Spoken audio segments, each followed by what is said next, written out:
Group के तमाम मुअज़्ज़ज़ अतिबाई कराम को अस्सलाम वालेकुम जी। मैं डॉक्टर नदीम गुजरांवाला से जी। ये हम गुर्दों के लिए ना अमरूसिया तैयार करने लगे। गुर्दों की जुमला अमराज के लिए हम इसको इस्तेमाल करते हैं। ये कलमी शोरा चाइना वाला है जी, 1 किलो है। ये गंधक आंवला सार है पाइया 250 ग्राम है।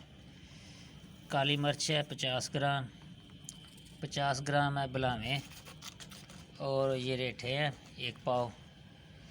तो ये हमने संगे यहूद को दरदरा सा किया है। ये संगे सरमाई है, ये भी 50-50 ग्राम है। तो सबसे पहले हम इसको कलमी शोरे को पगलाएंगे आग पे। तो फिर इसमें सबसे पहले हम एक गंधक की चुटकी देंगे। इन सब चीज़ों का दरदरा सा पाउडर करते हैं। तो फिर इसकी ना सबसे पहले गंधक की चुटकी देंगे। उसके बाद जो है ना संगे यहूद संगे सरमाई ये डालेंगे। तो उसके बाद ये जो है बलावे होंगे, काली मिर्च होगी, और एंड पे हम रेठे को डालेंगे। तो फिर जब ये सब चीज़ें जल जाएंगी तो फिर इसका हम फ़ाइन पाउडर करेंगे। ठंडा होने पे इसको निकाल लेना, फिर इसका फ़ाइन पाउडर करेंगे। तो ये जो है ना बेहतरीन चीज़ है जी।